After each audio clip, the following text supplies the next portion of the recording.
All right, welcome back, everybody, to the last part of this month's or last month's Q&A. Thank you for everybody who participated, and let's get right into it. Get both of these books written for patients.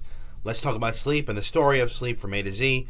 They're both on Amazon, so feel free to get your hands on those. They'll be talking about everything that we're talking about today in more detail. And thank you for everybody who participated. Please keep the questions coming. These videos, though, are for education only, so just make sure of that. Okay? So let's get right into this last month's video, last month's Q&A video. And before I start off, one just came on, just a question that just came on as I'm recording this. Swarbs writes, this is on cataphrenia, he writes, "My wife knocks me when I do it, and I have a massive exhale and find that I was having vivid dreams." So, like I was saying to on part 2 Q&A of last week's Q&A, or last time's Q&A, the question is this cataphrenia or is this like sleep apnea? Because something like that sounds like sleep apnea, where you're exhaling and you're kind of holding your breath. I would definitely get a sleep evaluation, okay, especially the vivid dreams. Cataphrenia is not known to really cause any dream change, whereas if you have sleep apnea, again, stoppages of breathing, what that does is it kind of can put your brain into a almost half wake, half sleep state, and you can get dreams of being underwater or drowning. I've heard that a million times. So I would look a little bit deeper. Okay, good question though. Now on my delayed sleep phase video,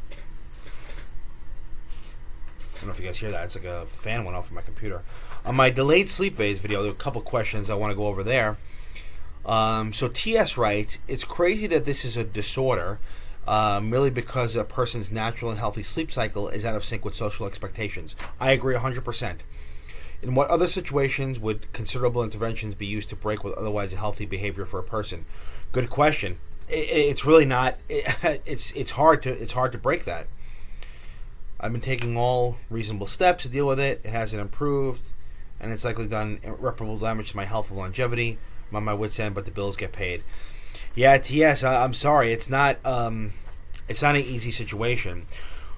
If somebody were to, let's say, just start working, right? They're looking for a job, and they say, I'll do anything. I just want to have a, nice life. What I would say in that case is try to find a job that can allow you to have those hours, okay? Because you're right, it's very, very difficult to kind of realign your habits or realign your body's clock with 9 to 5, okay? There are ways to do it, and I'm sure you've tried these before with, bright light in the morning, melatonin at nighttime. Those do work to some degree, but, what I found is that even when patients do get it going, human nature is to kind of fall back to what's comfortable. So on the weekends, let's say, for example, they go back to their normal, go to bed at 3 o'clock, wake up at 11, and that screws up everything, So it's hard. It sounds like to me you're getting by, but if you have the means and it's possible, I would definitely try to see if one, there's another job out there that maybe has different hours, or two, see if your doctor can write a note explaining to your employer, and maybe that allow them to have you come a little bit later, instead of working 9 to 5, 10 to 6, or 11 to 7. It's not perfect, but it may give you a little bit of relief. So, good point, but you're right. It's very unfortunate. John B. writes, "Worse as a restaurant manager. One day 11 a.m. to 10, next day 7 a.m. to 6 p.m., next day 3 p.m. to midnight, and so on." Yeah, that's hard for anybody, right? That's hard for anybody. Having that shifted schedule like that, your brain and your body are never really able to kind of stay with your clock, right? Your body's clock is kind of completely out of sync with that kind of schedule. Same thing as I was saying with TS. It's a situation where if you can get out of that, that'd be better. But if not, it's important to make sure that you are taking care of the things that you can control, right? So if there is this underlying sleep disorder like sleep apnea, taking care of it, using melatonin, using bright light or sunlight to kind of help regulate yourself as much as you can, and making sure that when you can sleep, you are getting highest quality possible. Christina writes, I've not been officially diagnosed with delayed sleep phase, but this description is bordering on sounding pretty close to what I have. My mother was the same way, which you hear all the time, and my grandparents have videos of me waking up for my first days of school, showing how badly I struggled waking up. Yep. Doesn't take a doctor to tell me something very bizarre going on with my sleeping habits. I fall asleep sitting at red lights. I've had episodes where I've slept for 36 hours straight, still don't feel rested. I've been called lazy. It's taking a serious toll on my mental health. I don't know how much longer I can live this way. Yeah, it could be delayed sleep phase. It could be other things going on. I tell you this: if you talk to a sleep specialist, they wouldn't just tell you that you're lazy. I can tell you that right now. So I would say the first thing to do would be to go see a sleep specialist and say, I wonder if I have delayed sleep phase, and tell them your story.